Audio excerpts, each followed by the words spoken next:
A train travels 180 kilometer at a uniform speed. If the speed had been 9 kilometer per hour more, it would have taken 1 hour less for the same journey. Find the speed of the train. यदि train को 180 kilometre distance अपनी uniform speed से travel करे तो जितना भी समय लगता होगा उसके कंपैरिजन में यदि अगर उसकी स्पीड 1 घंटा बढ़ा दी गई तो पहले के कंपैरिजन में उसको 1 घंटा कम लगेगा। तो हमें ट्रेन की जो ओरिजिनल स्पीड है वो निकाल कर बतानी है। तो देखिए जरा यहां पर ध्यान से, let the original speed, let the original speed of train भी x किलोमीटर प्रति घंटा, ठीक है। और यहां से टोटल डिस्टेंस जो ट्रेवल करनी है, टोटल डिस्टेंस जो है वो कितनी है 180 किलोमीटर, ठीक है। हम ये बात जानते हैं कि स्पीड इज इक्वल्स टू क्या होता है, distance upon time. Speed is equals to होता है डिस्टेंस अपॉन टाइम, या फिर यूं कह लो कि time is equals to distance upon speed, ठीक है। डिस्टेंस अपॉन स्पीड, इन दोनों फॉर्मूलों को यूज करते हुए हम लोग अपनी आगे की बात कहेंगे, ठीक है।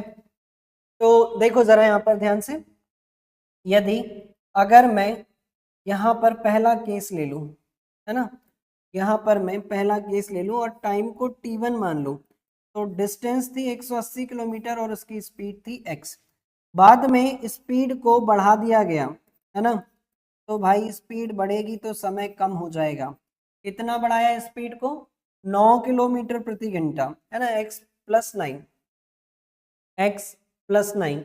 तो भाई साहब टाइम जो था वो t1 बढ़ा था, क्वेश्चन के अकॉर्डिंग, क्वेश्चन के अकॉर्डिंग t1 माइनस t2 बराबर डिफरेंस कितना आ रहा था, 1 घंटे का, ठीक है। तो ये हो जाएगा हमारे पास 180 upon X minus 180 upon X plus 9 is equals to कितना है, 1 है।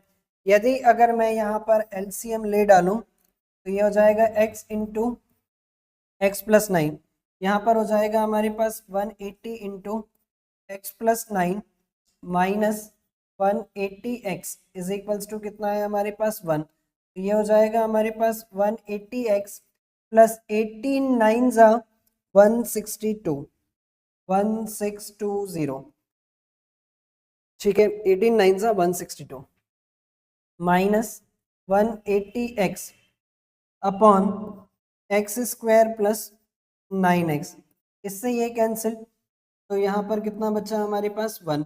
ये हो जाएगा हमारे पास 1620 is equals to x square plus 9x, ठीक। तो ये हो जाएगा हमारे पास x square plus 9x plus 162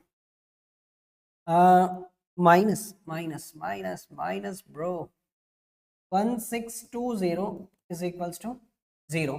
अभी मुझे ऐसी दो वैल्यू बताओ जिनको प्लस माइनस करने पर 9 आए और मल्टीप्लाई करने पर 1620 आए।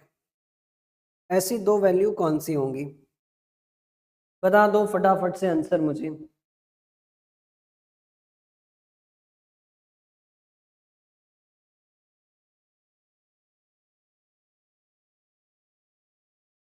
ठीक है, ऐसी दो वैल्यू बताओ मुझे फटाफट से कमेंट सेक्शन में जिनको प्लस माइनस करने पर 9 आए और मल्टीप्लाई करने पर ये, और मैं भी इधर पर जुगाड़ करता हूँ थोड़ी सी, ठीक है।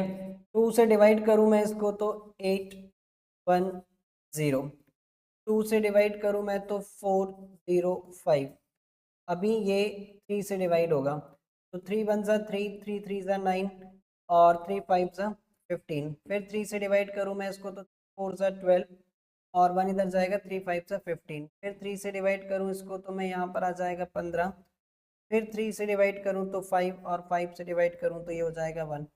तो 2 2 ज़ा 4, 4 3 ज़ा 12, 12 3 ज़ा 36, 3 3 ज़ा 9, 9 5 ज़ा 45, तो 45 माइनस 36। Okay bro.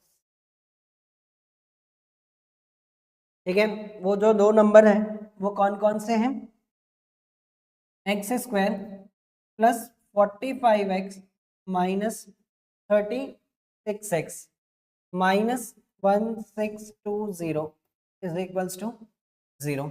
अगर मैंने x कॉमन निकाला तो कितना बचेगा, x प्लस 45 माइनस 36 अगर मैंने कॉमन निकाला तो इधर कितना बचेगा, x प्लस 45। तो भाई x प्लस 45 और x माइनस 36, x की वैल्यू कितनी आएगी, एक बार -45 और एक बार 36। तो भाई साहब नेगेटिव तो कंसीडर करेंगे नहीं, तो जो ट्रेन की स्पीड थी वो कितनी थी, 36 किलोमीटर पर आवर। भाई वो पैसेंजर ट्रेन रही होगी, yes, prince Rajbhar 36 kilometre per hour. ठीक है, so original speed of train भी, ओरिजिनल स्पीड ऑफ ट्रेन भी 36 किलोमीटर पर आवर।